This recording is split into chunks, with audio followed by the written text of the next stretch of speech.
I found out my husband cheated on me in November.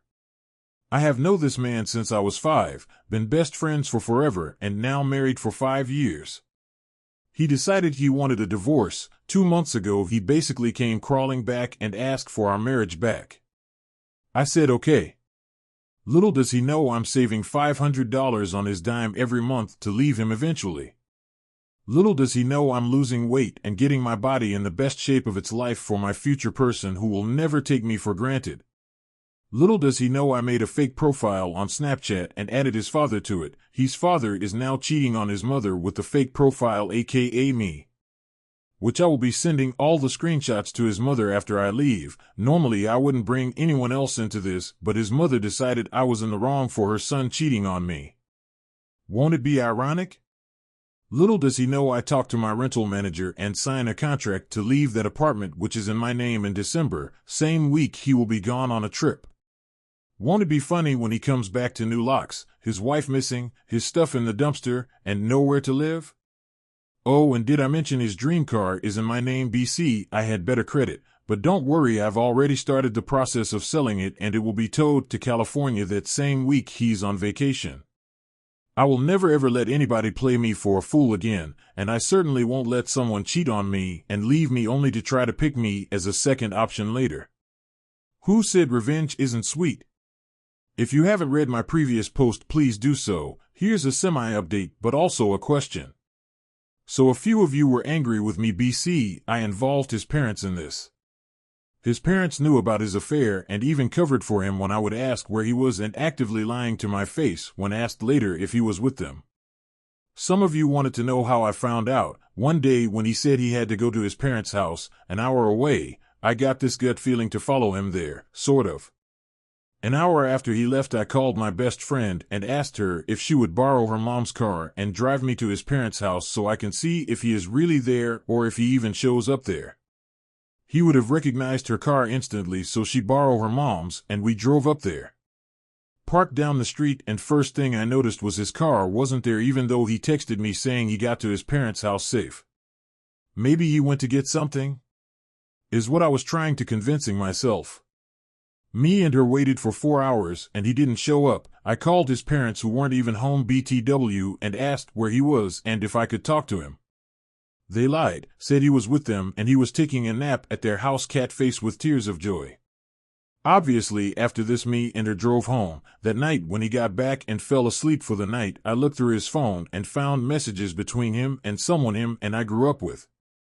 The TXT were very sexual and vids and nudes were sent on both sides. I will say she tried many times to say things like I love you or why can't I be your wife, and every time he shut her down very quickly. If that means something or not, but either way, I grabbed my phone and took screenshots of everything and recordings of every vid they sent to each other. While taking these, she TXT him and says same time next week. I literally ran to the bathroom and threw up everything I had in my stomach. Why it affected me that much, considering I was looking at evidence of the affair, but seeing it in real time was just different and soul-shattering for me. Any more questions, feel free to ask, but also last night my husband asked me if I ever thought about getting back at him. I asked, what do you mean? He said, do you ever think about fucking someone other than me to get back at me for what I've done? I told him it has crossed my mind, but cheating is what led us to where we are now and that it wouldn't help anything.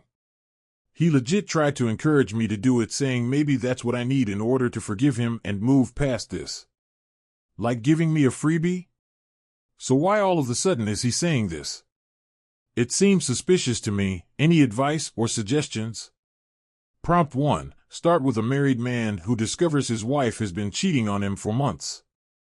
Include his disbelief and betrayal upon finding out, how they've known each other since childhood, and the confusion as she initially begs for another chance. However, he starts to plan his own secret revenge. Prompt 2. Reveal that the man is quietly saving money every month to leave his cheating wife. Add tension as he starts focusing on himself, getting fit, and planning his exit. He's doing this for the future partner he believes will truly appreciate him, unlike his current wife. Prompt 3. Introduce a subplot where the man creates a fake social media profile and begins talking to his wife's family member, preferably her brother or cousin. He lures them into a compromising situation to expose their involvement in the cheating or badmouthing. This plot twist sets the stage for a larger revenge plan. Prompt 4. Continue building the revenge plan as the man makes secret arrangements to leave while his wife is away on a trip. Add suspense by showing his meticulous planning, changing the locks, preparing to sell shared property that's in his name, and setting up her eventual downfall when she returns home to find herself betrayed. Prompt 5. Develop the emotional aspect by detailing how the man feels both satisfaction and bitterness in orchestrating his revenge. Include his thoughts about trust, betrayal, and how he plans to never be fooled again. Reveal his growing resolve to leave her life in ruins, especially after her affair hurt him so deeply. Prompt 6. End the story with the final confrontation. The wife returns home to find everything has changed, her belongings gone, her husband missing, and evidence of her betrayal exposed to her family. The man leaves with a sense of justice, feeling like he has regained control, but also reflects on the emotional toll the revenge has taken on him. I found out my wife had been cheating on me for months, and honestly, I didn't know how to process it at first. We'd been together for so long, since childhood, actually. I met her when I was 8 years old, and we grew up side by side. We were best friends before anything else, and for years, I thought we had this unshakable bond. We got married straight out of college, and I truly believed I'd found the person I'd spend the rest of my life with. That all came crashing down the day I stumbled across those texts. I wasn't snooping, at least, not at first. Her phone was right there, buzzing nonstop, and curiosity got the best of me. What I found were messages between her and some guy, someone I didn't even know existed. The texts were filled with inside jokes, late-night meetups, and things she'd never even said to me. My heart sank into my stomach, and my hands started shaking. How could she do this to me? To us? The disbelief hit me like a ton of bricks. I couldn't wrap my head around it. We'd built a life together, spent years dreaming about the future, and here she was, throwing it all away for, what? A fling? Someone who probably didn't even know her the way I did? I felt so stupid, like I'd been blind to something that must have been happening right under my nose. When I confronted her, she cried, swore it didn't mean anything, begged me to forgive her, to take her back. She said she was confused, that she didn't know why she did it, and that she still loved me. A part of me wanted to believe her, wanted to cling to the idea that we could somehow work through this, that maybe this was just a terrible mistake.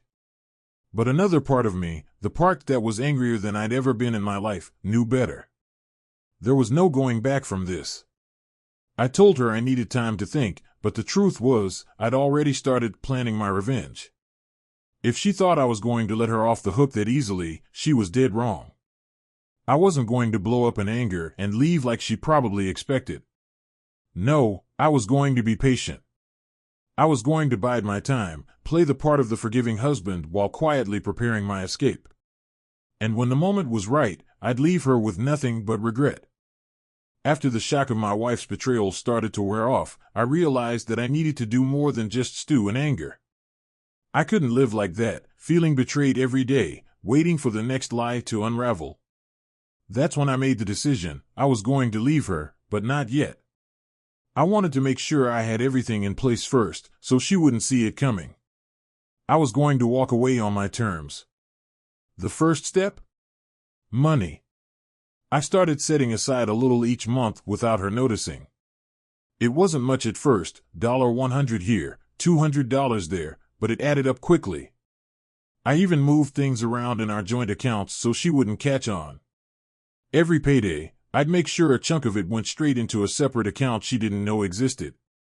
I told her I was investing in our future, but the truth was, I was investing in mine.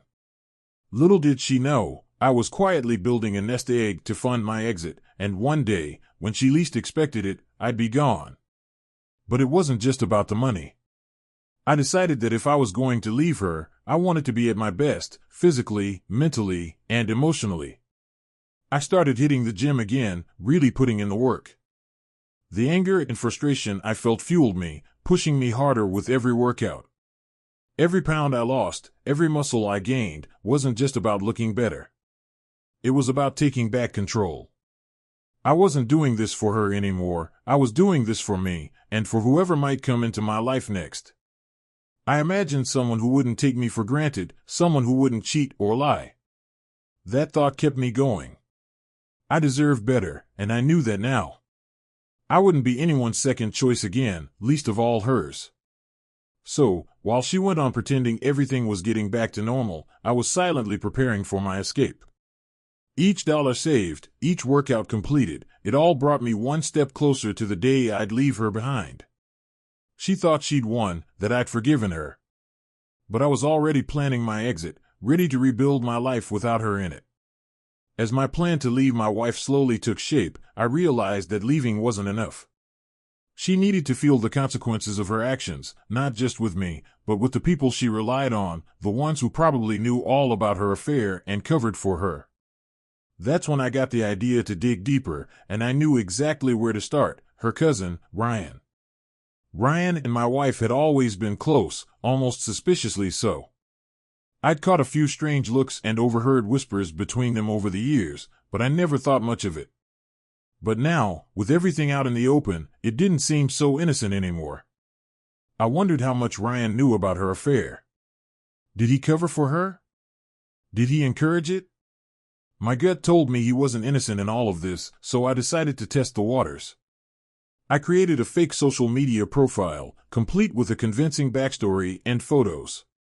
Nothing too flashy, just someone who looked real enough to fly under the radar. I added Ryan as a friend and, within a few days, he took the bait. It didn't take long for him to start flirting, at first, harmless banter, but soon enough, he was messaging me late at night. The conversations quickly escalated, and Ryan revealed more than I expected. Turns out, he knew all about my wife's affair and had even lied to cover for her on more than one occasion. But I wasn't satisfied just knowing he'd been complicit. I needed proof. So, I kept playing along, luring him into more explicit conversations.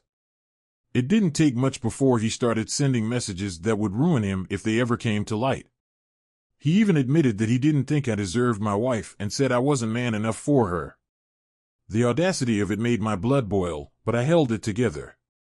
Every message he sent was just another piece of the trap I was setting. Once I had enough dirt on Ryan, I started thinking bigger. I wasn't just going to confront him, I was going to blow up his world, too.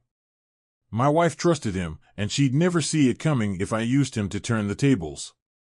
I started preparing to leak the messages, just enough to plant seeds of doubt in their family. I knew the whole thing would snowball from there. With Ryan's betrayal in my back pocket, I had more leverage than ever. This was no longer just about getting even with my wife. It was about making sure that, when I left, she wouldn't have anyone left to lean on. She thought she could betray me and walk away unscathed. But by the time I was done, she'd be just as alone and exposed as I had been. As the weeks went by, I quietly continued my preparations. My wife had a trip coming up in a month, some work conference. She'd be gone for nearly a week. The timing couldn't have been more perfect. While she was away, I would put the final touches on my plan. By the time she returned, everything she thought was hers would be gone, and so would I. The first thing I did was change the locks. I found a locksmith who was discreet, paid in cash, and had him come by while she was out running errands. He installed new deadbolts, and I made sure the keys were tucked away, out of sight, so she wouldn't notice. I didn't want her suspecting anything until it was too late. The thought of her coming home, trying to unlock the door, and realizing she couldn't even get inside, it was almost too satisfying. Next was the car. The dream car she loved so much, the one we'd bought together, was in my name because I had better credit. She thought it was hers, but legally, it belonged to me. I'd already started the process of selling it, found a buyer out of state, and arranged for it to be shipped to California while she was away. By the time she'd realize it was gone, it would be halfway across the country, and there'd be nothing she could do to stop it. As for our apartment, that was another piece of the puzzle. The lease was in my name, and I had already signed the paperwork to terminate it. I spoke to the landlord about having everything cleared out the day before she returned. I couldn't wait to see her face when she realized she no longer had a place to live.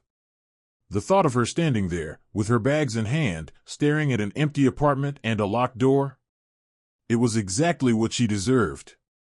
I spent hours carefully boxing up her things, only the essentials.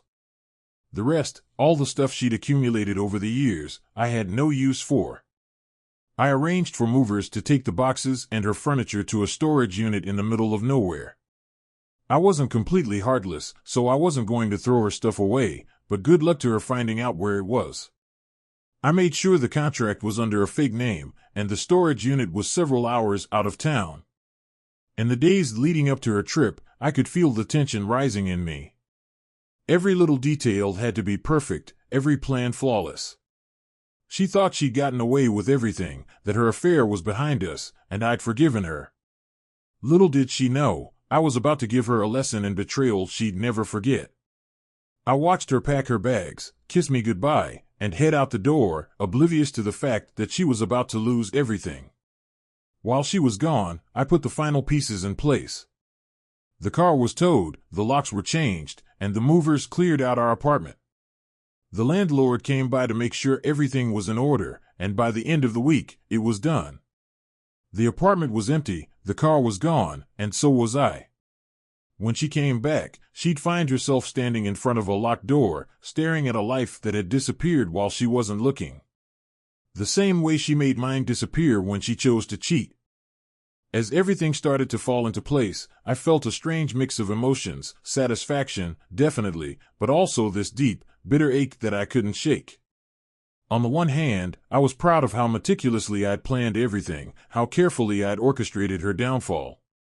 But on the other hand, the reality of why I had to do it was always there, gnawing at me. The woman I thought I'd spend my life with, the person I trusted more than anyone, had ripped that trust apart. It was like I'd been walking around blind all this time, only now seeing her for who she really was.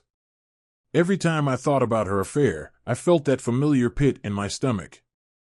It wasn't just the betrayal, it was the lies, the way she acted like nothing was wrong, like we were still the same couple we'd always been.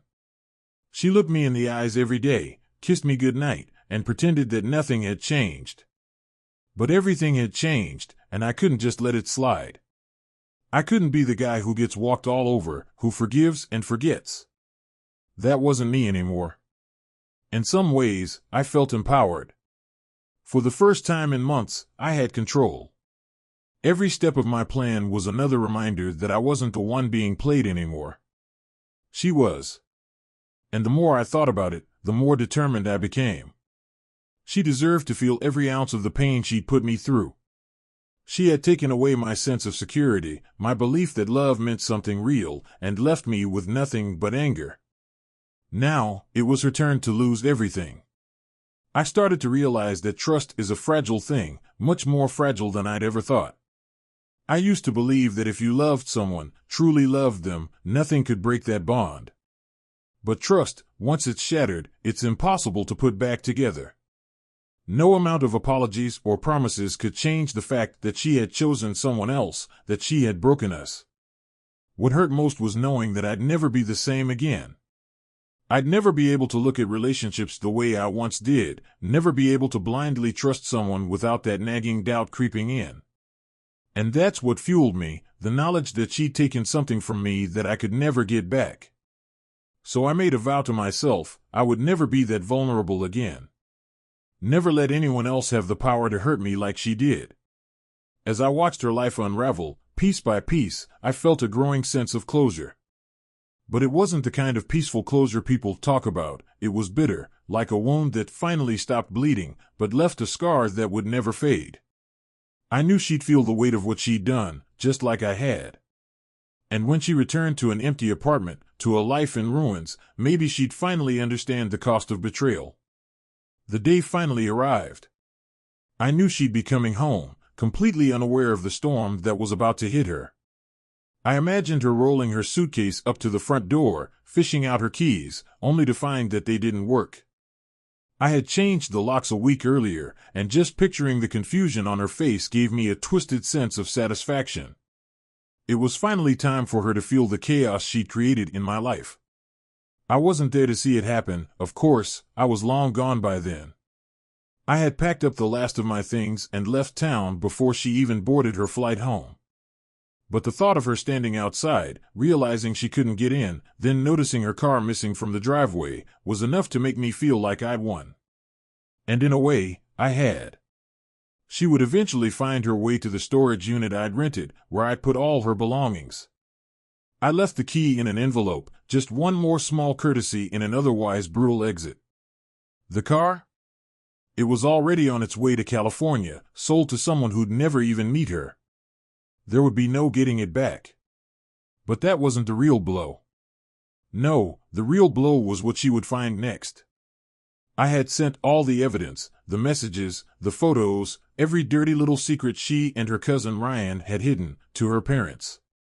Her family had always adored me, or so I thought.